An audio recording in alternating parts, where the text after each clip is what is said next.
I think we'll go ahead and get started. My name is John Copans. I work at the Council on Rural Development. I run a couple of different programs here, including the Vermont Community Leadership Network that's organizing this workshop today. You know, I think it's always good to just sort of let folks know what the Community Leadership Network is. We at the Council on Rural Development have done a number. Our sort of bread and butter of our work is local facilitation in communities around the state of Vermont. We've done our community visit program in probably 60 or 70 towns around the state, and then a bunch of other local facilitation.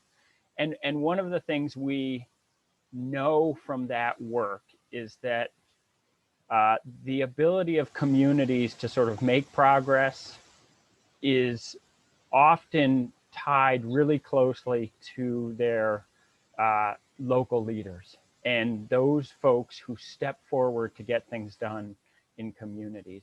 And what we see a lot is that often those leaders are elected officials, maybe select board members, or they have some sort of role, official role, but also very often there are sort of unofficial leaders who just step forward to get things done in their communities. And so when we think about this community leadership network, we think certainly about those official leaders, but we really are most motivated to sort of rally together all of those Vermonters who are doing things in so many different ways to make their communities better. And what we, I think, appreciate at the Council on Rural Development is that, you know, we have categories of work like outdoor recreation that we're talking about today, or maybe like the conservation district or an energy committee, or the planning commission. But so much of the skill set for success is common across those categories of work. And we really, with the Leadership Network, feel like there is much to be gained in bringing leaders together in all of those different capacities to learn from one another. You know, just last fall, we published, I'm going to hold it up here, this guide, this printed guide called Community Leadership in Action. And it is intended to be sort of a catch-all resource for community leaders. There's a bunch of chapters on different skills, communications, and organizing good meetings and facilitation, those sorts of things. But then there's some subject matter chapters as well, including one on advancing outdoor recreation and trails. So as we put this batch of workshops together, that's part of what has guided our efforts is thinking about the guide and thinking about what are those projects that communities tend to rally around and work on. And outdoor recreation and trails is definitely one of those areas that we see often rising to the top in local communities as they're deciding sort of what are some opportunities to work together. I want to just say a couple of words about this topic before, you know, our program today, just like normal, is really to bring to you some presentations from folks who are doing great work in communities. At VCRD, we are rarely the experts on these topics.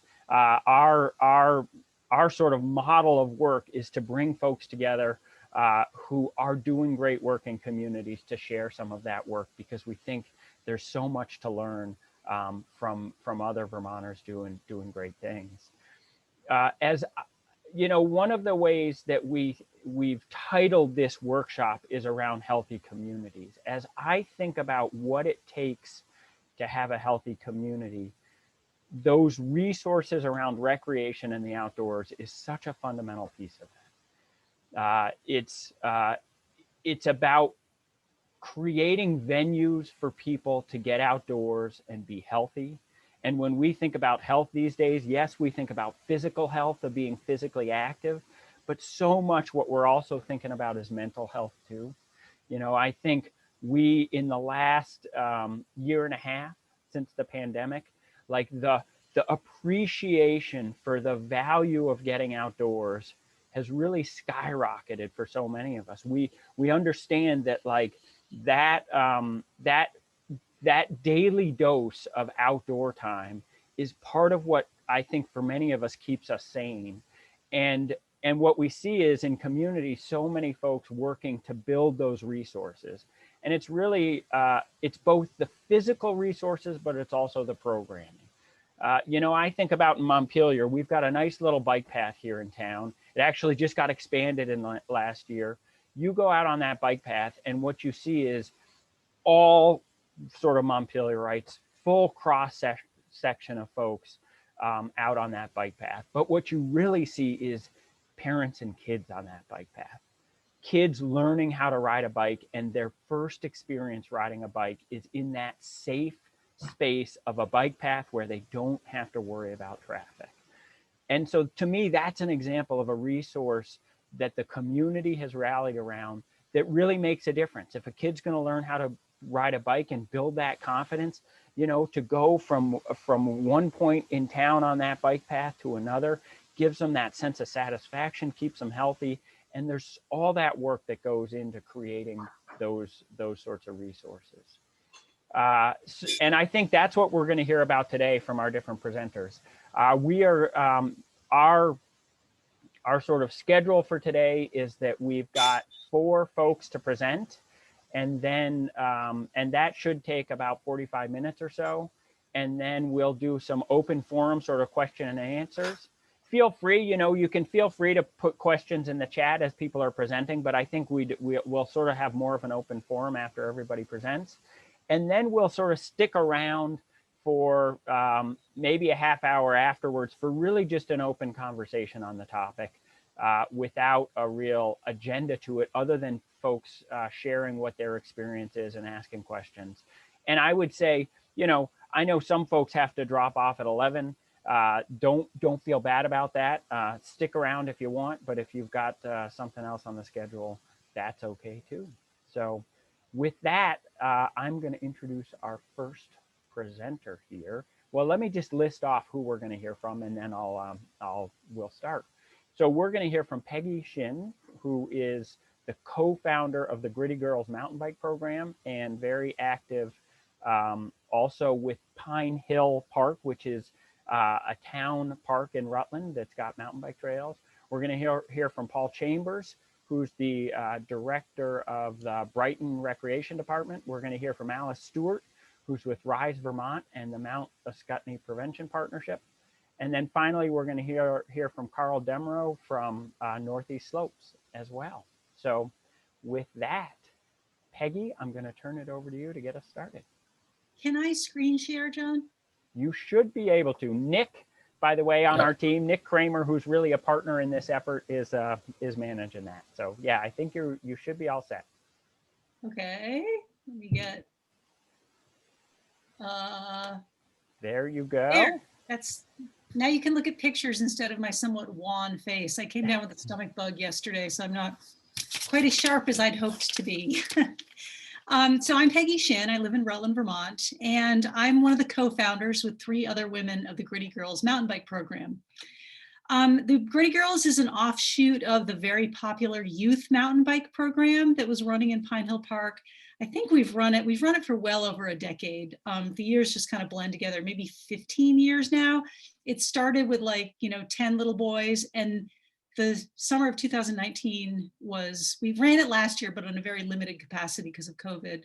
The summer of 2019, we had 75 kids sign up for it. Most of the kids were boys. There were very few girls. So a few of us moms, women in the community, wondered if we should get a girls mountain bike program going. We tried to partner with a well-known girls program to bring that program to Pine Hill Park, but the demographics, the socioeconomic demographics just didn't work for Rutland. So we decided to create our own program. 3 of us are moms, 3 of us are now certified mountain bike instructors. We've got a couple teachers and people, we've all worked with kids. So we just put our heads together and we created a curriculum for a 6-week program that runs on Sunday afternoons in late April and May. We run the program through the Rutland Recreation Department, and we do that so they can take care of insurance and the admin stuff. And it's a reasonably priced program. I think it's $35 if you live in the city and $45 if you are a non-city resident. We've got kids coming from as far south as Arlington, Vermont, and as far north as Bristol. We've got 35 girls signed up this year. We started it in 2019, and we thought maybe we'd have 10 girls, and we had 32 sign up. So we had to wrangle some volunteers, and we managed to get about 15 other women who had mostly come through another Pine Hill Park program, the Women's Mountain Bike Program, which we also run in the spring. And one of our well-known leaders named Shelley Lutz was able to convince those women to help. The curriculum includes bike games, bike limbo. We do the slowest race. We do dab. We do drills that work on bike handling skills. Being active, body bike separation, things like that. We also work on basic drills, braking, cornering, trying to get the girls comfortable on single track. Some of the girls show up on very nice bikes. Some show up on bikes that really are a challenge. So we've been able to get a couple of bike donations from local bike shops, and the girls can rent those bikes out for the Gritty Girls program. And then the bike shops give them a discount if they come up and buy a bike. The curriculum also includes, we don't just do bike skills, we bring a nutritionist in, we do a program on nutrition one day. We do basic fitness with a trainer from the Vermont Orthopedic Clinic. I created a squirt gun biathlon because I did the paintball biathlon years ago and had a ball with it and thought kids would like it. And we work on teamwork and supporting each other. We get several donations from the community, and with those donations, we've been able to buy the girls gloves, water bottles, wicking t-shirts. A lot of them will just show up in, their pink pants and a cotton t-shirt. So we try to get them on, equipment that they can be active in, and we get energy bars. Here's the squirt gun biathlon. The goal is for the girls to have fun, mostly, but we also want them to learn to enjoy the outdoors and develop some camaraderie. And again, the key to it is we couldn't do it without all the mom volunteers. And last year, MTBVT out of Stowe donated the 15 leaders nice leader jerseys. We also couldn't do the program without Pine Hill Park. So John asked me to speak a little bit about Pine Hill Park. I'm on the board of the park, and I'm more recently on the board. My daughter just went off to college, so I was pretty busy being a mom. But I've always been active in the park since I moved back to Rutland in 1997. I grew up in northern Vermont and then lived out in Colorado for 12 years. And when I came back to Vermont in 1997, I was blown away by the amount of road riding, less mountain biking. You could mountain bike in the state, but only if you knew somebody, and we were mostly trespassing on people's land. And my friend Shelley knew of Pine Hill Park. At that time, it's 275 acres owned by the city of Rutland, but it was a pretty neglected park. It was just a bunch of trees with some forest roads through it, but a few of us mountain biked through it. A couple trails had been built, sort of nobody really knew about them, but don't ask, what is it? Don't ask, it's better to ask forgiveness than permission. So we'd had a couple of trails in there. So it was sort of our secret playground. And then around 2001,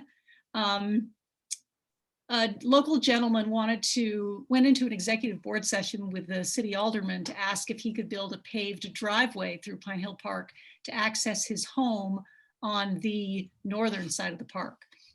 And a few of us got wind of this, and we showed up at the alderman meeting and made it clear that Pine Hill Park was very important to us, and as a city resource should not be used for, personal private endeavors. So one of the people in the group said, you know what, if we want this to be a city resource, we need to make it a city resource. So Pine Hill Partnership was born, and a group of volunteers had just made all the trails, all built by hand over the last, 20 years now. We get donations. We have community work nights, but no city tax dollars go into it. I think we have about 17 miles of trails now. Community work nights help maintain the trails. We've gotten a few youth groups to come in. VYCC came in last year because we couldn't have any youth groups to feed them. So we're trying to now raise a little bit of money to get some professional trail groups. The volunteer pool is starting to get a little pooped out on trail building. We had a very popular, here Shelly Lutz is in the green shirt. She's been instrumental in the park from the very beginning. People run in there, mountain bike. We see tons of kids, dog walkers. And during the pandemic, the parking lot has been full every single day. And even with license plates, from across the Northeast, even with, the big sign in the parking lot saying you have to quarantine if you come into the state. There's some fun bridges. Here's a girl, I think this is from Gritty Girls. And we had a very popular event last year. I think it was the last public event in February before everything shut down. We had a cold roll fat tire bike that brought about 160 people from as far north as Canada, as far south as Pennsylvania, people from Maine. And if we can get back to normal, we'll do it again. We did an economic study a couple of years ago, and we've realized that Pine Hill Park at that time brought in $1.3 million a year to the community. I think it's up a good chunk now, given the amount of people who've been coming into the community with the explosion of traffic last year. And now there's a little known secret now with trails systems popping up all over central Vermont, from Slate Valley Trails in Pulteney all the way over to Woodstock, and then up north to Rochester. I added it up one day. There's over 200 miles of single track in central Vermont. It's more than the Kingdom Trails. It's almost like you'd find out in Fruta and Moab, the big Western hubs of mountain biking. And except for Slate Valley, almost all these trail networks are built, by volunteers, by fundraising. Very few government funds, grants help build them. And every time my husband and I think about leaving Rutland, Vermont, we look around at other places in the world, and we realize that here Rutland has got everything we need except a decent burrito. So that's the end of my talk. Thanks, Peggy. That's great. Really appreciate you rallying to present today. I know, and just to dovetail a little bit quickly, I think that point around sort of why you stay in Rutland, or so many of our communities are thinking about how to attract new residents, and those recreation resources are such an important part of that. There's just no doubt about it. If you ask people who are moving to the town, like Rutland, the Rutland Hospital is always trying to, bring in new doctors. Mm-hmm. We take them to Killington, we take them to Pico, we take them to Pine Hill and Slate Valley. And I think that's what gets people that's what would get me to move to a city. It would not be the sewer system and the fine schools. Yeah, an indication of that is I broke up my clavicle mountain biking a couple of years ago, and the anesthesiologist, as they were about to put me under, he knew specifically where I had my crash, because he was also a mountain biker. You had a sense that the hospital community and the mountain biking community had a lot of overlap to it. So, well, thank you. That's inspiring to see. Our next presenter, Paul from Brighton, we invited because Brighton is a community that sort of rallied together to create a recreation program within their community, and we know many communities think about sort of how can they offer more recreation programming. So I felt like that was a helpful story to hear. So Paul, it's all yours. Good morning. Thank you. Yeah, definitely grateful to have a chance to share with everyone and also hear what other folks have to say. So my name is Paul Chambers. I'm the recreation director for the town of Brighton, also known as Island Pond. Those two town names are fairly interchangeable, even within town. And I do think the size of the town does merit me explaining where it is, just for any folks who might not be totally familiar. Island Pond is tucked up pretty much in the far northeast corner as you can go in Vermont. Fairly geographically isolated in terms of other city centers, for lack of a better term, like Newport or St. Johnsbury, but an abundance of natural resources in the town and in the surrounding region, hundreds of square miles of protected area, mountains, lakes, rivers, all that stuff. So I think from my perspective, what would be most helpful for folks is maybe just to share, not necessarily what our rec department does on a day-to-day, but how a town of 800 people can merit the decision to pay a rec director, which I feel grateful to have. But I think for when I go to a rec directors meeting for the state, we're surrounded by Burlington and Rutland and all these bigger communities, and there aren't many, I think, towns as small as Island Pond that has put time, money, and effort into making this happen. And my perspective, and from community members' perspective, it's been a very valuable resource and appreciated in terms of what they can offer, what we can offer, and what we can bring to town. So for a little background, we were the town of Island Pond. I live in Derby, but spend most of my time in Island Pond.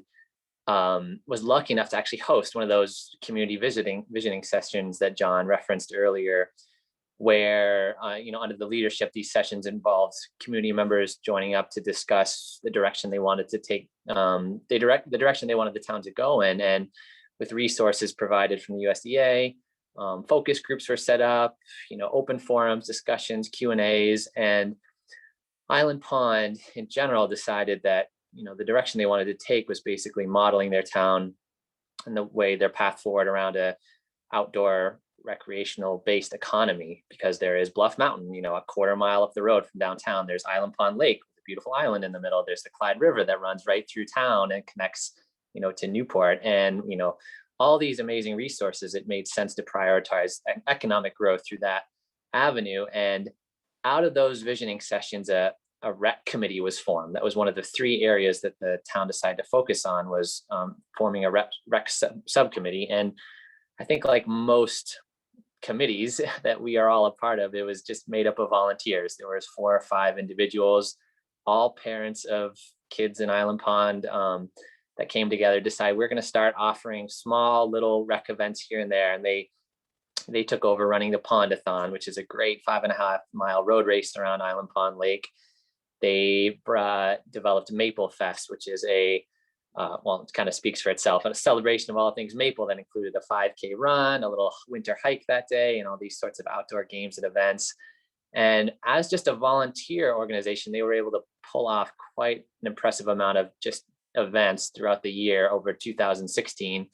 And then in 2017, they approached the select board about having a rec director hired to take some of their slack off, basically manage the program while still, committing to be volunteers going forward. And I think their justification was that, if Island Pond indeed wanted to label itself as this outdoor rec mecca, you kind of have to have a rec director to help, foster that growth and push the town in the right direction. And it was voted on and written into the grant written into the town budget. I think it was 2 months later that a 3/4 time rec director would be employed in such a small town, which is great.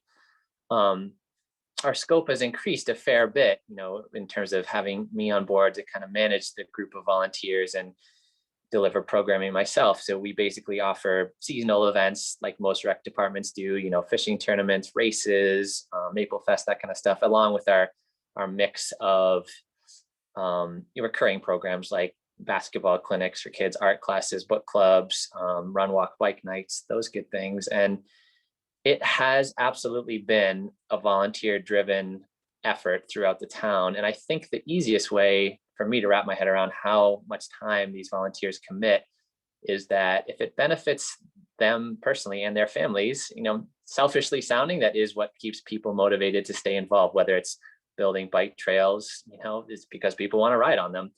And I think recreation in general lends itself pretty nicely to volunteerism. And as a rec director, I have a very easy time pulling people in to volunteer and be helpful, because either their kids or themselves are able to benefit pretty quickly based on what we're being able to offer. And I was going to screen share briefly here just one project that we've been working on lately. This was a volunteer suggestion, actually, was pulling together. Here we go. Sorry, get to our map here. So this map we just had made, folks can see it, our recreational asset map. And when Island Pond decided that we wanted to label them, Island Pond decided it wanted to label itself as this outdoor recreation center due to its abundance of recreational assets in the area. And that in turn led to the decision of hiring a rec director. We had to demonstrate that why people should come visit and what kind of things we could offer. So we have this map made that basically highlights, and it's a great map that's highly interactive. You can basically choose things to go, visit websites, and people I think often don't forget, but are drawn to some of these bigger outdoor rec oriented spaces. Even in our area, we have Kingdom Trails just down the road, which is such a huge draw for tourists. But we're 20 minutes away and have this incredible mix of birding, hiking, paddling, everything pretty much available, and we want to spread that out as much as possible. But even something as great as this tool, which is on our website, was a volunteer suggestion that said, we really need to make this a priority for people to know what they're coming here to do, and it was able to happen. So I'll stop my broadcast here. I just wanted to kind of highlight that as what's really worked in Island Pond. So yeah, I think that's it for me. That's thank you, Paul. My family last year we ended up in Island Pond and outside of Island Pond at the Confluence Cabin up a little bit out of town a couple of times. And I have to say, like, it's the incredible sort of wilderness that is out there is something else. And Island Pond as a town to sort of as a jumping off point into all of that, we really appreciated it. And Brighton State Park right there too. It's really, it's an incredible resource. Our town administrator likes to, I'm not totally sure how honest he's being here, but he likes to claim that Brighton coined the term the gateway to the outdoor rec, whether or not that's been used before, but it is fairly appropriate based on the fact that you're just in the center of this huge vast space and it's great for economic reasons for Brighton too. So yeah, absolutely, that's great. Well, our next presenter is Alice Stewart, who is going to talk about a couple of programs that she organizes. And Alice wears a couple of hats, both at Rise Vermont and with the Mount Ascutney Prevention Partnership as well. So, Alice, it's great to have you. Thanks, John. I'm going to keep my camera off because I am competing on bandwidth with other family members, and I'm trying to preserve the audio, but I am going to do a screen share. And now my computer's thinking about it.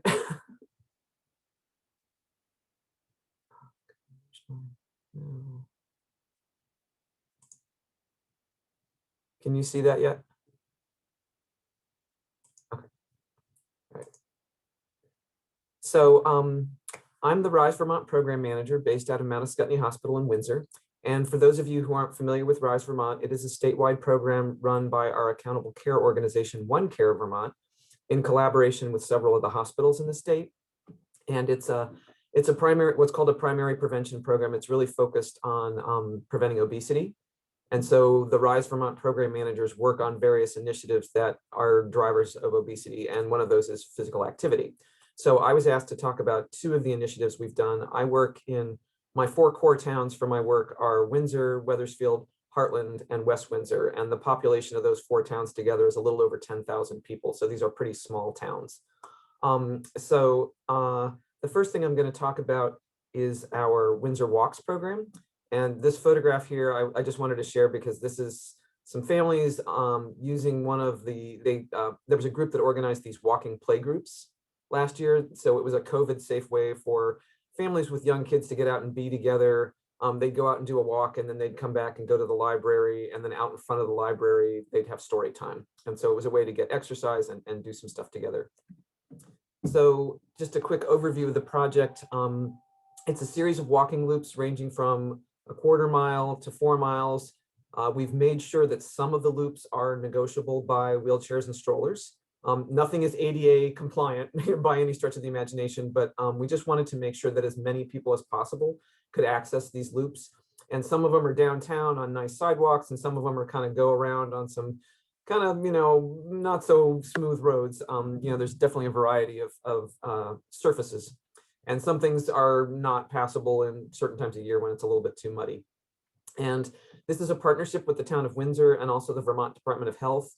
And we've been having some different community consultants ranging from avid walkers to a gentleman who uses a power chair to a mom with a kid in a stroller who have helped us determine, you know, as we build our map of these loops, you know, what kind of recommendations we would want to make to people. And you can see there's a sample sign there on the slide. You know, we used the same idea as hiking trails. Like if you're in the woods and there's a blue blaze and an orange blaze on the tree, you know that you're on both the blue and the orange trail. And so we've tried to use that same kind of concept with color coding so that people know which loop they're on, which way to go if they want to stay on the loop, how long the loop is. And then we've also, you know, not all of the signs have the map on them. Usually we use the map at key decision points so people can decide like, oh, do I want to stay on the yellow loop or do I want to go over and get on the mile square, like the red loop? And then we've also included information about points of interest in case people want to add a little bit to their walk. You know, there's all this research about these decision prompts helping people decide to exercise a little bit more. So this is really about taking the existing built environment and enhancing it so that people will get out and be more active. And, you know, the primary goal was to go after not just people that live in Windsor, but also people that work there. And then the secondary goal of really promoting Windsor as a healthy place to live or visit. You know, Windsor is one of those towns that used to be, you know, a big thing a long time ago. And as all the industries closed down, it kind of got like a reputation, and it's actually really a lovely place. And people don't always realize that. So part of what we're trying to do is help highlight what a great place Windsor is. And this photograph is the zoning administrator in Windsor when he and I were kind of going around doing the proof of concept with a paper version of the map, trying to figure out like, you know, what existing signposts could we use. For the most part, we used existing posts. In some cases, the town sank another post for us where we needed one. So as I mentioned, all the loops are color coded, and I realized the contrast on this map's not great, but I just wanted to show you how they all touch each other. So it's easy for people to decide to do a longer walk by adding another loop. It's an iterative process. You know, we started with the green loop that runs along the lake in the middle there, and then we add this little orange loop, and then we added the blue loop, and then the red loop, and then the yellow loop. And hopefully this summer, that kind of lilac loop over there on the right is going to come on board. I walked it with the zoning administrator last fall, and they were clearing about a bunch of brush and shrubs and stuff out. And then they ground up the armory in Windsor a month or so ago, and they're going to use the leftover building material to make hardpack for the path. So then we'll be able to put signs on it then. So we've gotten lots of great creative community ideas to increase use. As I mentioned at the beginning, the walking play group.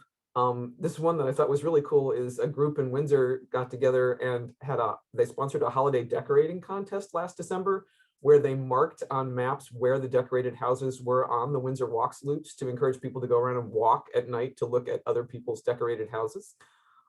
We did have a lot of ideas that got stalled by COVID, like the May Day kickoff event with the elementary school PE classes didn't happen because of COVID. Other ideas are things like Walk with a Veteran, the Retired Senior Volunteer Program. We had this idea where volunteers would go, there's a senior assisted living facility in town that has an open lunch during non-COVID times that anybody can come to. And so the idea is, you know, maybe 2 days a week, there would be volunteers that would take folks out for a walk after lunch, because the assisted living facility is right on one of the easier loops for people to negotiate. You know, then your typical walking groups for adults, and then the idea of guided historical society tours, which once again kind of highlight pieces of the built environment that are there that people walk by every day and don't necessarily notice, but it's to get another type of group of people out and moving around. And then the other project I was going to talk about is our Rise to 5K. So these Rise to 5K events happen in different places in the state. Different program managers do them different ways. What we've done, the Rise Vermont program managers have access to these small pots of money that allow us to do Amplify grants. And the signs for the Windsor Walks program, most of those were actually paid for by the Vermont Department of Health grant, but we have used some Rise Amplify grant money to supplement as we've added loops. And we've also used the original partners for the Rise to 5K were the Windsor Rec Department and the Food Shelf. And they applied for money and they used it to pay a trainer to do this Rise to 5K, which is basically just a branded Couch to 5K program, and to get the t-shirts to build some community with the group. And this is the picture from last year. This is we're on our third year now of doing these Rise to 5Ks. We've had, as you can see, there's a really varied group of people there, from little kids to older adults. The first year there was a woman doing knee rehabilitation after surgery who was part of the 5K. There are people that do a walking version, people that do a running version.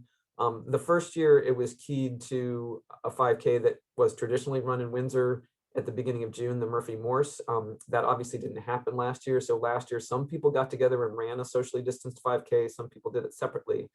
And then this year, we've added a new partner. The Windsor Black Lives Matter chapter has joined as a partner, and we're really trying to use the 5K event to highlight health equity and health disparities.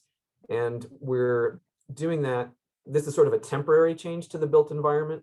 We're going to be doing these yard signs, and I'm going to apologize for the typo because this is this was just a draft from the designer and he misspelled the word opportunity. So I have a master's in English, so like that was the first thing I saw when I saw the proof. It's like, hey, he misspelled opportunity.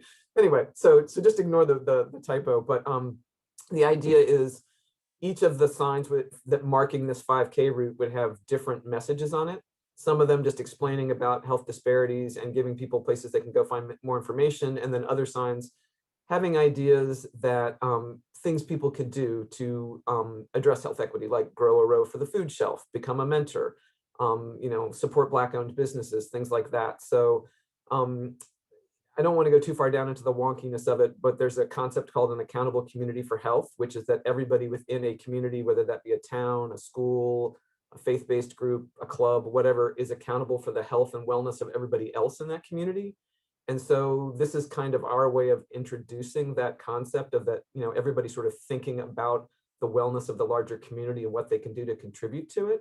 So these signs will be up for a couple of weeks. The t-shirts this year are going to have a hashtag on the back so people can go post on social media like, I ran or I walked for, food security, and then they can, list, why it's important to donate to the food shelf, or, whatever it is that's their health equity reason to be. And also anybody who isn't really interested in that can still go out and use this built environment to get some more exercise. And like I said, the yard signs are temporary, but this is an experiment. We're going to see how it goes, but it's going to be held on Juneteenth, and there are going to be Juneteenth and Pride events going on after this. It will be socially distanced, but it's going to be kind of a bigger community event than what's happened in the past. So we're hoping that that's actually going to draw more people out and have more people take the opportunity to get some exercise.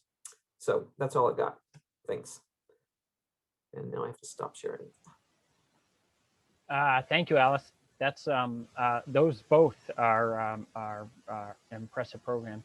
If folks, I have to say, Rise Vermont, it's been amazing to sort of see your expansion around the state of Vermont. If folks want to collaborate with RiseVT, how do you suggest they do it? Like, is there a good way to get in touch with a regional organizer? Like, what's the best approach? So I'll post the website in the chat, but each program manager is responsible for about 10,000 lives. So they've all chosen towns. So for instance, the Rise Vermont program manager in Springfield, out of Springfield Hospital, mostly does Springfield, but does a little bit of work in Ludlow and Chester. So it's really, and sometimes you're not allowed to give Amplify grant money to somebody, but you can give them other kinds of help if they're kind of in a peripheral town. So we don't have complete statewide coverage. For instance, the town that I live in, Thetford, does not have any Rise Vermont coverage. You have to kind of look at where the hospitals are, and the towns around the hospitals tend to be the ones that are covered right now. But yeah, I absolutely encourage people who have ideas to reach out to their Rise Vermont program manager if there is one in their area, because they have access to the Amplify grant money and other resources. And sometimes those resources, they can help with planning and logistics and connecting to other resources. So I'll put that link in the chat, and you can go onto the website and you can basically click on the different locations and see who the program manager is, and there should be contact information there. That's great. Excellent. Thanks, Alice. So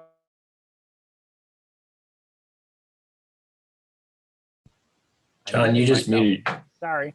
Our final presenter is Carl Demrow from Northeast Slopes. And I'll just say this in introduction. I grew up down in Brattleboro, and growing up in Brattleboro, we had a ski area, no longer with us, but a ski area between Brattleboro and sort of Bennington up on Route 9 called Hogback Mountain. It had, I think, 3 T-bars only. And it was the kind of ski place where you could, as like, maybe even a young teen, you could just get dropped off for the day by your parents and just ski the day, because it was that kind of a community space where it was really safe. And Northeast Slopes sort of continues that tradition of a very accessible place for people to ski. So it's pretty awesome. Our family went last year for the first time and we loved it. So Carl, psyched to hear about Northeast Slopes. All righty, thank you, John, and good morning, everyone. So I'm going to try and I'm gonna share my screen here, and let's see what happens. Can you see that now? Does that work? Yeah, okay, good. All right, so, oh, excuse me. Let's see, hang on just a second. There we go. Northeast Slopes we're a little bit different from some of these other efforts because we've been around since 1936, and a little bit has changed since then, but not really all that much. We do groom now. We have, instead of 2 rope tows, we have we've got a T-bar added to the mix. The land here was former pasture land that someone decided to put a rope tow up on back in 1936, and we're now the longest continuously operated rope tow in the United States. Of course, Gilbert Hill and Woodstock was the first, but we're the longest continuously operated one. So let me see if I can move to my next slide. There we go. So this is our this is the hill. If you can see my arrow down here, this is our lodge, and our lodge was closed this winter because of COVID. We did get a grant from the state to put up this tent over here. So the lodge was closed. We had the tent. The tent was open. This is sort of south facing here, so the south end of the tent was open to folks, and you could sort of stay out of the wind there. Not ideal, of course. It is nice to be able to warm up on a cold day after some runs, but we were sort of trying to do the best that we could with what we had and the situation that we've got in this past odd year. This is our T-bar terminal here, and right next to it, you can't really see it, is the terminal for the big tow. And then over here, this is our little tow building, and the little tow runs up to about here. So this area is for beginners and really small kids. And, we have kids as young as 4 years old who will ride that rope up and ski down this section here. A lot of kids will go up between their parents' legs and then come down this area here. The T-bar runs all the way up. You can't see, but it's up. The terminal is up in here. So it offers access to all this terrain over here, and there's some terrain in the back as well. And then the big rope tow, which we don't run all that often because it's a lot of fun to ride, but it's physically pretty demanding, and you go pretty fast up the hill. You've got to wear a pair of gloves, a pair of leather gloves, otherwise your nice ski gloves are gonna get holes in them. But it runs up to about here, so it doesn't give access to some of the terrain that the T-bar does. This is our parking lot here, and this building is our cat shed. So our grooming equipment and some of our other equipment lives in that building. Okay. We are 100% volunteer operated. So our lifties are volunteers. The folks who work in our kitchen and purchase our food are volunteers. Our groomers are volunteers. The only people we really hire to do work are folks who have technical knowledge of the computer that runs the drive for the T-bar. That's about it. We have in the past hired some folks to splice rope and that type of thing when we've had some strange ropes that we didn't quite understand how to deal with. But we're all volunteers, and that's the way it's always been. It becomes more and more difficult all the time to do that, though. I will add that little caveat there. It's the world becomes a more complex place all the time, and our insurance insurance company requires more of us, or the state requires more of us. And finding volunteers is always challenging. We somehow seem to almost always make it happen, but it's a challenge, and it takes a lot of our time, just the organizing and recruiting and training of folks. But I think it really it creates a different spirit for this hill than other places that you'll visit, and we hear that over and over from people who come and ski at Northeast Slopes. They just say it's there's a completely different feeling here, and I think that a lot of that has to do with the fact that we're volunteer run. That's just a shot of the T-bar, and you can see the rope from the big toe next to it. And the T-bar, it takes some folks a little bit of time to learn how to ride it. We oftentimes end up with folks who will just come and think it's like a chairlift, so they'll just sit down on it. But of course, inside that T, there's just a big spring, and if you sit down on it, you're just going to end up in the snow. But it's a pretty quick run to the top. It's about 6 minutes to get from the bottom to the top on the T. This is the this is the thing that always kind of people love this. This is the drive shaft for our little toe, and it's an old Plymouth Volare. And behind this wood here is the steering wheel and the controls to basically turn the little toe on with the keys and put it in gear. And it's I wish I had a shot of, you look into the shed and it's just looks like there's a broken down car in there with the hood up, but it's what drives our little toe. And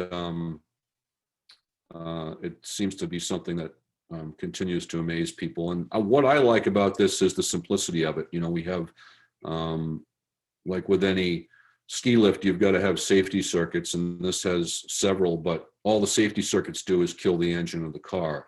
For the T-bar, there's a zillion safety circuits, and they all feed into a computer that, none of us can work on. This is a totally different deal. It's just basic electricity and a car.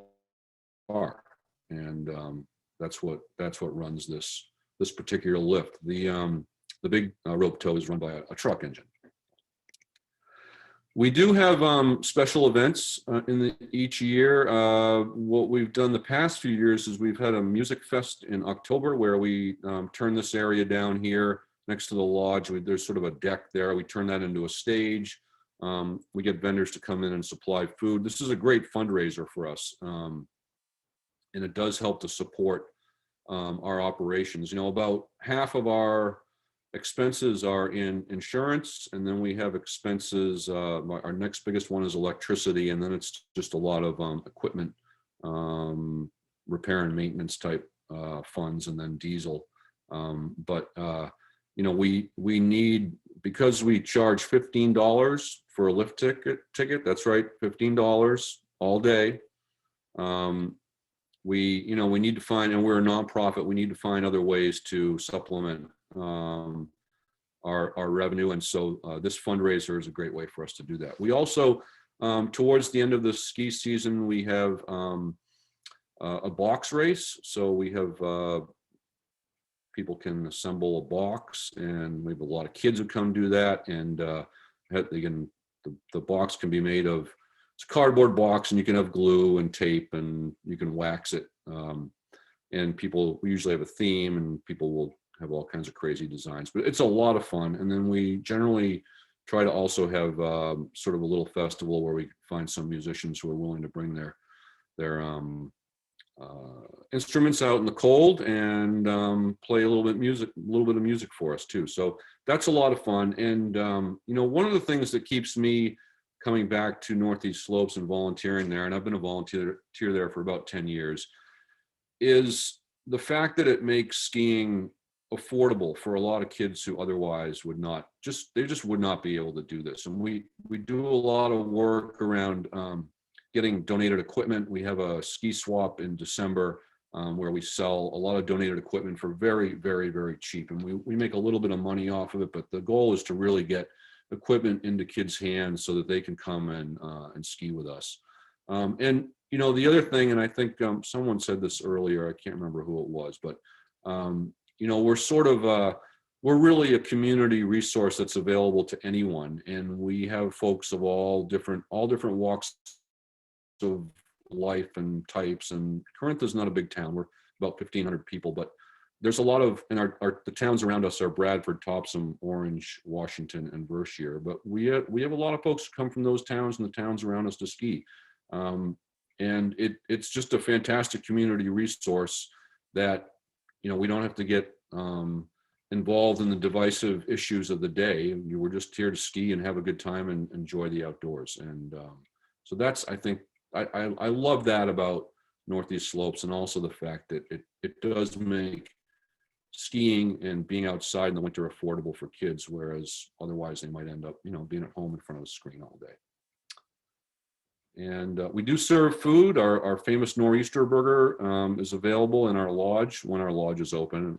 We didn't serve food this past winter, but it's a PT Farms burger on a colatina roll with Cabot cheese and some grilled onions and pickles.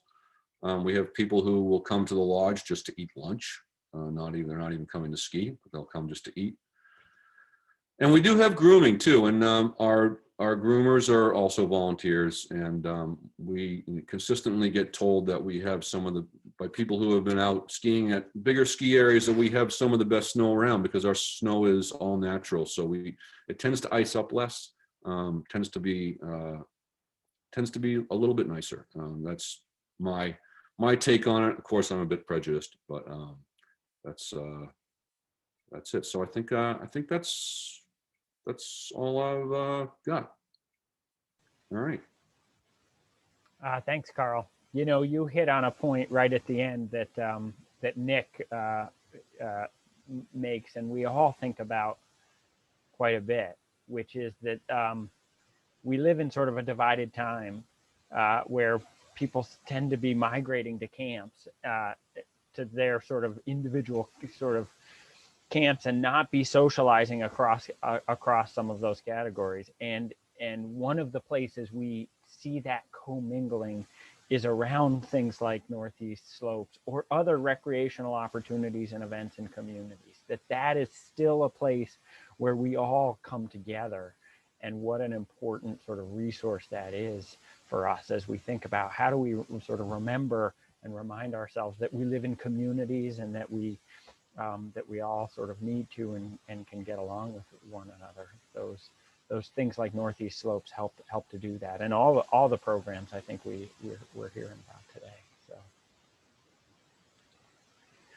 at this point, I want to just open it up for questions. I saw in the chat a good question around sort of, Paul, you shared that map, and I think sometimes we think about, both for people living in Vermont, but also people coming to visit Vermont, how do they find those recreation resources? I don't know if other people have. Alice shared a good resource that around, I think, Trail Finder. I don't know if other people have some suggestions there for good resources for people to find these great things.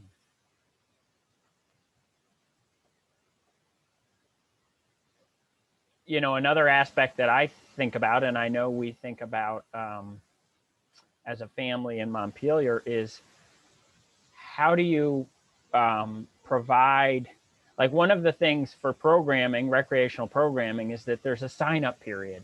And it's easy as a parent to miss these sign-up periods, let's say, right? It feels like you've got a lot of different programs, and often there isn't sort of one place to go to find, like, oh, what's going on this spring for after school or recreation programs? What's going on over the summer? I don't know if anyone has any suggestions in that category of, like, how do we, Paul, how have you navigated that in Brighton, like in terms of how to share information so that people know how to participate in programs? That's a good question that I was actually just talking about with our rec committee at our last meeting. And our primary way to share info is Facebook. And I'm not a huge social media person, but I just think the demographic in Island Pond is such that Facebook is highly effective. I mean, we have a pretty big reach for how small the town is with Facebook. The obvious downside is that we miss I'm not saying all of the elderly generation don't use social media, but I know for a fact that we do miss a segment of the population there. But our website, I think, is really great. But I'd say 90% of our information and our signups and every bit of information sharing is done through Facebook, and that's been successful thus far. But I'm always open to hearing what other departments are doing too, because we could be doing it better. Yeah, I'm curious. Other people have any suggestions or ideas in that? I see somebody posted Front Porch Forum is a great resource, school newsletters. Those are great suggestions. Anyone else have creative ideas on that front? We have a local listserv here that we use for recruiting volunteers. And we're a little bit thin on staffing for a particular weekend, and we do shifts. We do a morning and afternoon shift. We'll use that to try and scare up some folks to come out and volunteer with us. And that seems to work better than putting it on Facebook or putting it on our website. It's a daily sort of email that goes out to people who have subscribed, sort of like Front Porch Forum. Bulletin boards, Alice suggested too, which is, yeah, I'm with you. There's nothing like a good, vibrant bulletin board with lots of good information. I wonder, I feel like a common challenge you all have identified is around volunteers. Any tricks in terms of keeping those? I mean, some of it I imagine is like when you've got parents in certain programs, you volunteer with those programs and then they age out. And so you've got new volunteers coming in. But I wonder, do you all have any sort of, in terms of retention and attracting volunteers, any tricks or suggestions that you've found to be successful? This is Nick. Can you hear me? Oh, Nick, you're there, but quiet. Now. Me, Nick? Nick Bennett, can you hear me? Oh. Nick, you're pretty quiet, actually. Right. Can you hear me now? Oh, yeah, that's good. Yeah, Nick was gonna, yeah, go for it.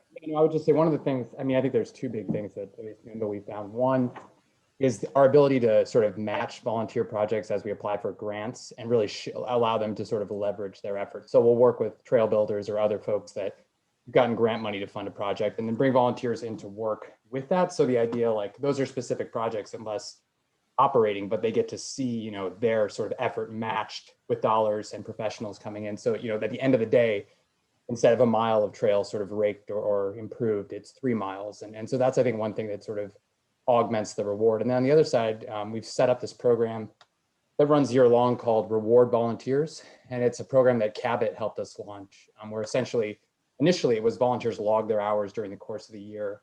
Then we have a big raffle sort of prize award at the end for a volunteer who's exceeded some minimum number of hours, which is a nice sort of tangible reward. We've evolved that this year to where there are monthly drawings. So every month we look into our pool of volunteers that have logged hours. And then not only does that give, somebody gets a pump or a new set of tires or whatever, but it gives us a chance to recognize through our whole network of, 8,000 members, that particular volunteer. So those are two ways I think we found that have been helpful to get folks to stay engaged. That's great. Thanks, Nick. One way too, John. Oh, sorry to jump in. Didn't mean to cut you off there. Was I found with our rec committee too, if we involve the volunteers in the planning process for an event or a program, I think it develops a bit of a sense of ownership too. I found that if I plan the event on my own, come up with all the program specifics and everything, and then lay out tasks, there's a little bit of a disconnect between the volunteers. So if I invite them to a planning session before where they get to put in input, I think the volunteers tend to stay engaged longer because some of their ideas are their own, and it creates a little bit of a sense of ownership too, which I found helpful. So this is a little bit materialistic, but we have on the Pine Hill Partnership Board, a designer who every year creates a new design for a t-shirt. And we've made the t-shirts, you can either get them cotton or a wicking material. And volunteers really like the t-shirts. So they like that there's a new design every year. So they'll come back just to get the shirt. And for the women leaders in the mountain bike programs, we've also tried to get people to donate shirts. It's a little bit of recognition, like something tangible to take home. It does cost a few $100s, but the return in volunteer hours seems worth it. You know, I'm on the board of Local Motion. That's a bike ped organization statewide, and they have the bike ferry out in on the causeway, and that takes some volunteering. And one of the things they've got, and this is maybe Burlington specific, but it can apply other places, is, you know, the food co-op in Burlington has a sort of volunteer program for members of the co-op. Instead of working in the co-op under the old model, they volunteer in the community. And so there's a partnership with the co-op and Local Motion such that that feeds volunteers to help staff the bike ferry. And another example of that is some employers, often larger employers, have specific sort of employee volunteer programs too. I don't know if anyone's done anything around that to sort of, when, you know, and in a way outdoor, if you're a staff and doing some team building, like some volunteer activity that's outdoor around trail building can be a nice match as well. So, you know, I want to give Nick a chance to just introduce himself. We talked a little bit at the beginning, but I feel like we didn't give you a chance. So Nick Bennett's the new executive director of Vermont Mountain Bike Association. Just want to give you a chance to introduce yourself to folks. Yeah, thanks, John. It was awesome to join here. I mean, I think one of the things I'm really excited, I've only been in the chair for 2 months or so now, so I'm still finding my feet and reaching out to a bunch of our partners and folks across the state that do like-minded work. But this is just such an exciting topic for me because I think one of the things we at an organization can do a lot more of is really work to connect trails to communities and understand ways that we can ensure that folks, you know, have access and you know, the resources we created are well connected. VIMBA as an organization has, I think this year we're on track to have at least 8,000 members by the end of the year. We have helped build and maintain over 1,400 miles of trail. You know, we've got 27 chapters throughout the state of different local organizations that build and maintain trails. So in some ways, it's kind of it's a federation of a whole lot of different folks and people doing really great work. But at the central level, it's really just 2 of us that are doing the majority of the both administrative lifting and then the advocacy work in Montpelier to ensure that main thing now is defending against undue regulation on private landowners who account for, you know, 70% of our trails are on private land. So that's a huge piece of our advocacy work. But in general, we're just looking and taking this as a time to, in some ways, recalibrate and look towards the future. The growth in mountain biking has been unbelievable over the past 5 to 10 years. And it's incredible to think that our membership is just over 1% of the Vermont population, which is mind-boggling when you think about it, but also represents how much community is engaged. And that was one really inspirational thing to listen to here, is the degree to which community members are really taking charge of recreation and those opportunities. And I think that's, you know, one other piece that related to the volunteerism that we're really keen to sort of double down on is, as much as volunteers are viewed and elevated for their contributions, in some ways we want to establish that as the norm and essentially embracing and helping our members understand that we really value the fact that they are members. They contribute very modestly, some tremendously financially to help with our operations and trail building. But the idea that really everybody that can and rides a mountain bike should be out in the woods helping take care of that as a resource. So I think across the communities, the idea that if you enjoy an outdoor recreation, participating in its upkeep, maintenance, and that idea that this is creating, and it's a really cool thing about Vermont, kind of a new paradigm where we as communities are responsible for the development and maintenance of our recreation rather than purely paying someone else to do it, which exists in other communities. So that's one of the things I love about Vermont. And yeah, I mean, that's about it. I'm really keen to work with a lot and reach out to a lot of the folks here and better understand how we can connect our trail networks with communities, but just really inspirational and appreciate the stories that folks have shared here. That's great. Thanks, Nick. You know, both Carl and Peggy mentioned this, and I imagine, Paul, you think about this too, is the sort of equity question of access to gear to participate. You know, I think that's an important, like that model, Peggy, that you've got of having some bikes available to rent for kids. And Carl, you talked about the ski swap. I feel like I heard about, maybe this isn't true, but at Northeast Slopes, there's like a shed of like gear that people can come draw from. I'm not sure that's actually true, but like, how do we make sure that anybody can participate in terms of accessing gear? I don't know if others have more to say about that, but I think that's an important topic. I just read, oh, I can't remember where, in some newsletter about a town in Colorado that had started an outdoor gear library. And they received a grant for it. And I think maybe it was in Leadville, Colorado. So people could go check out, you pay a certain amount, like $10 a year to belong to the library. And you can go check out, a fat tire bike or skis or snowshoes. I thought that was a very interesting concept. I love that idea. Carl?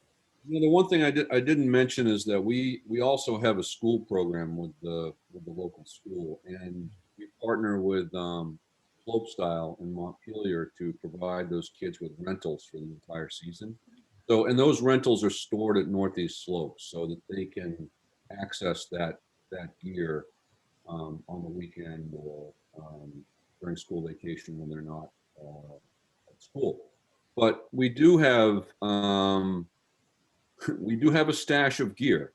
It's not the greatest stuff, but we've got a lot of pairs of boots. We've got a lot of pairs of skis, and we are always looking to expand that gear that we've got through donations, and we're always looking to get it out the door and into people's hands with a very modest donation too. We don't really, we ask for a donation for it. It's not something we're going to put a price on because a lot of it is pretty old gear, but it'll get people skiing. And we're just all about trying to make it affordable for folks. And so if someone shows up and they'd like to ski and they don't have gear, or they got a kid who doesn't have any gear, we're gonna do everything we can to try and figure out a way to get something in their hands. I think one other important aspect to that is sort of when we put out images of people doing these activities, maybe not all of those images have to be with the latest and greatest gear. Like sort of being thoughtful about images of people maybe on that 10-year-old mountain bike or 10-year-old set of skis, as opposed to I think for kids who always want that sense of belonging, if they have a sense that they need to meet a certain status with their gear, that can be a little challenging. So I don't know, that's maybe me on my soapbox a little bit, thinking about that image that we project that's more accessible to folks. I wonder if other people have questions. I saw Alana, maybe we've lost Alana, actually was going to share about her program in Waterbury. Others have things they'd like to share, work that they're doing, or questions for the group?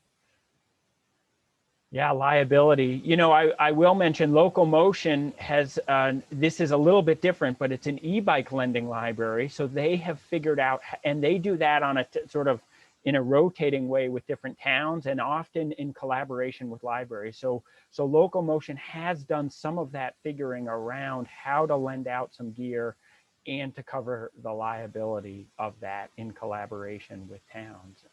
So I think there probably are some models that we can learn from there.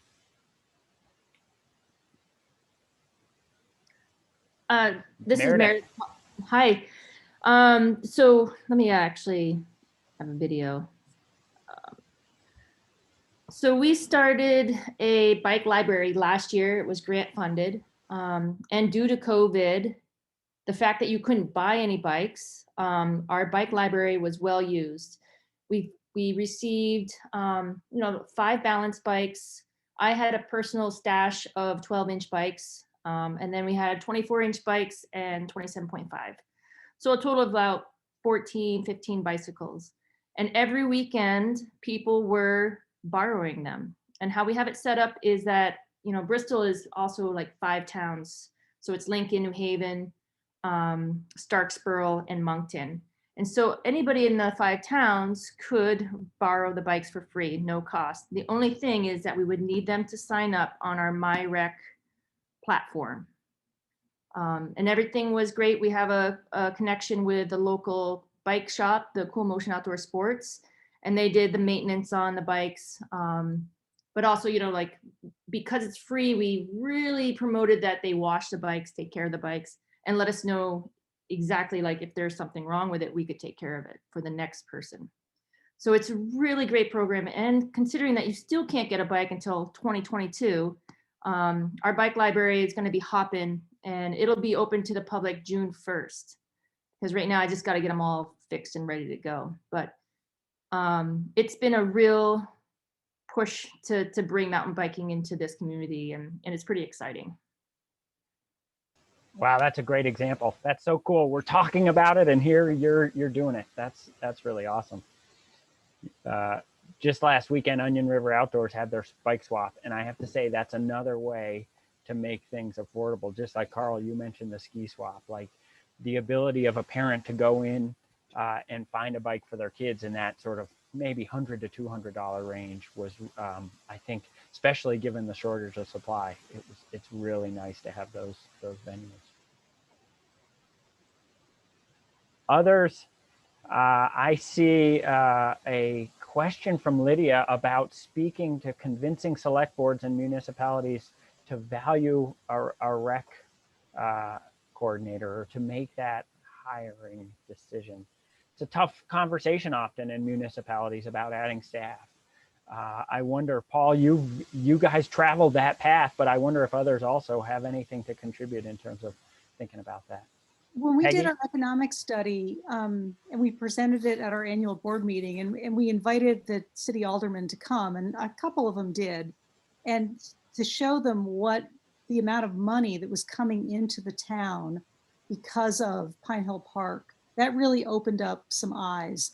I know up in Stowe, the Stowe Trails Partnership, and Stowe is a completely different demographic than most of Vermont, but to convince their town select board, they sent somebody around town with a camera taking pictures of, BMW SUVs with 5 bikes on the roof, and, Audis with kayaks, and the license plates from out of state. I think that if we start showing those to our community leaders, that really helped us.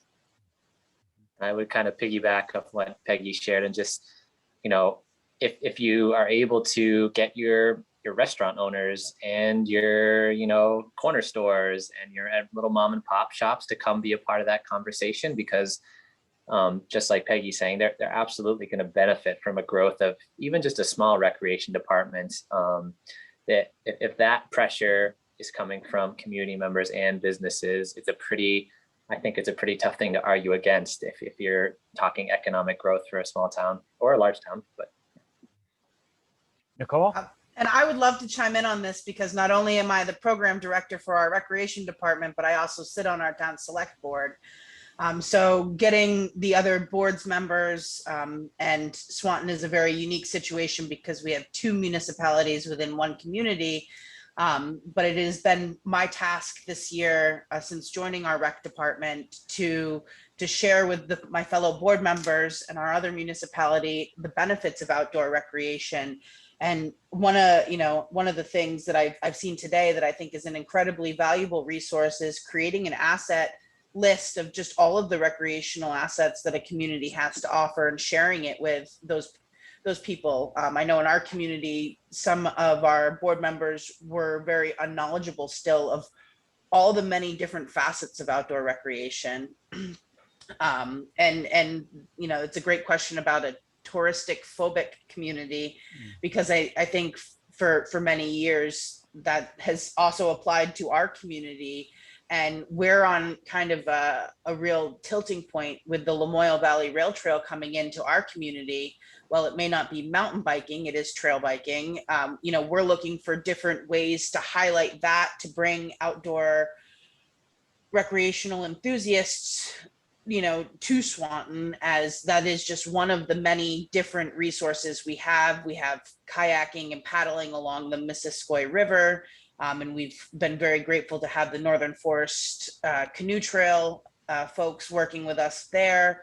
We have an unlimited amount of green spaces, or a limited amount, but I like to think they're robust, because green spaces everywhere in Vermont, as well as the wildlife refuge. We're home to a very robust wildlife refuge that's federally protected, which has got some great trail networks in it for walking and bird watching, and and so on and so forth. So just really highlighting all of those assets and pushing it in their faces, to say it not so nicely, is a great way to get them to see how important they are and how they can bring economic growth to any community. Because I think, you know, outdoor recreation is the next step for a lot of these small rural communities to jump on the bigger Vermont picture.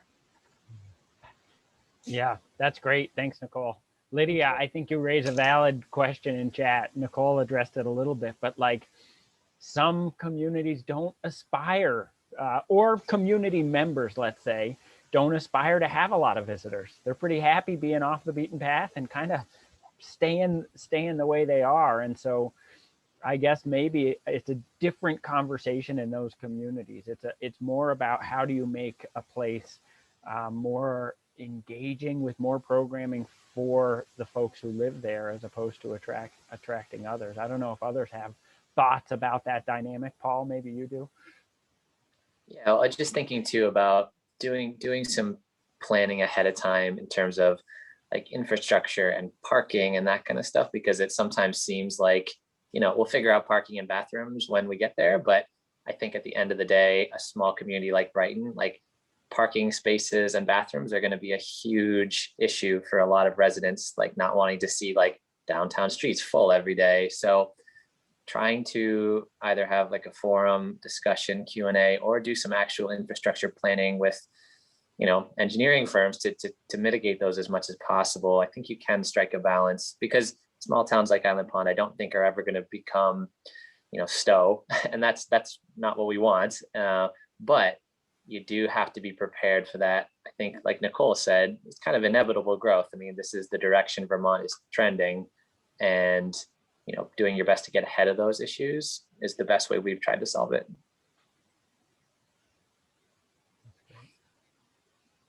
Other questions? I'm sort of asking. Other thoughts or questions from folks?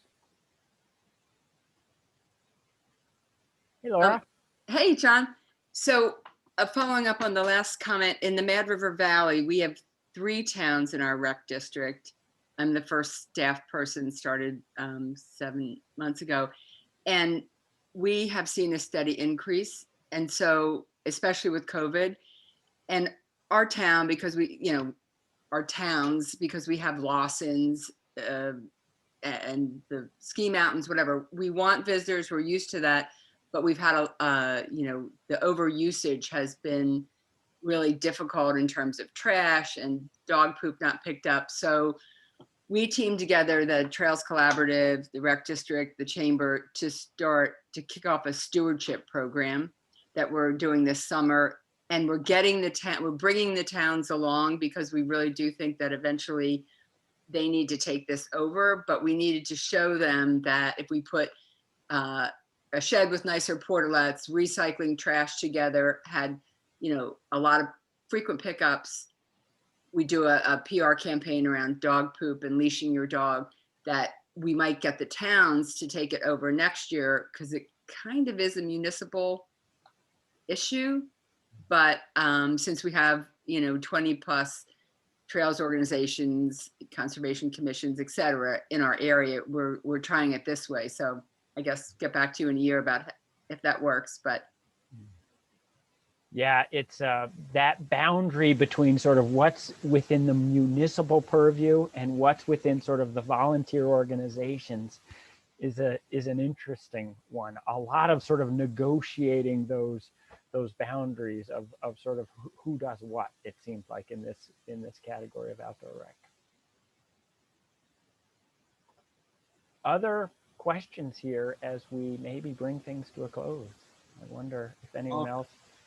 I just wanted to mention the state does have a grant program for recreational facilities, and if you're looking to upgrade your infrastructure, you know, parking lots, kiosks, that type of thing, then we got a grant from them last year. It's all matching grants, but it's going to help us renovate our lodge at Northeast Slopes. And the lodge has, we get a lot more visitors now since we put the T-bar in. I mean, people come from We get people coming from Connecticut to ski Northeast Slopes. Believe it or not.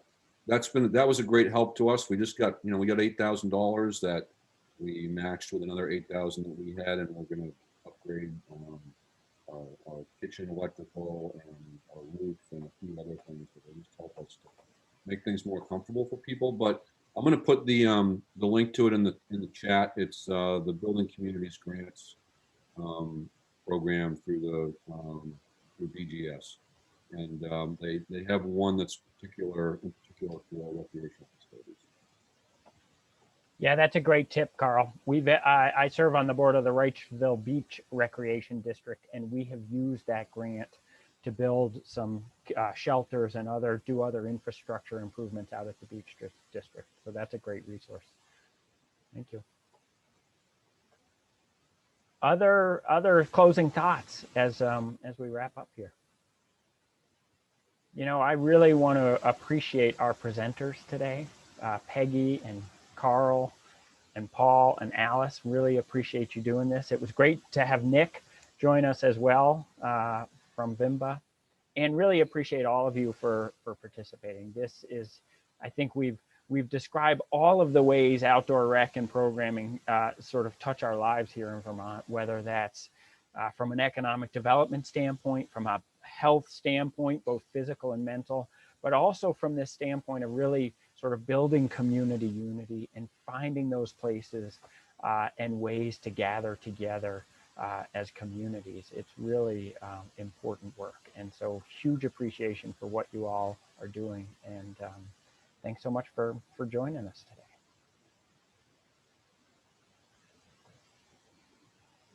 Take care. Thank you, everyone.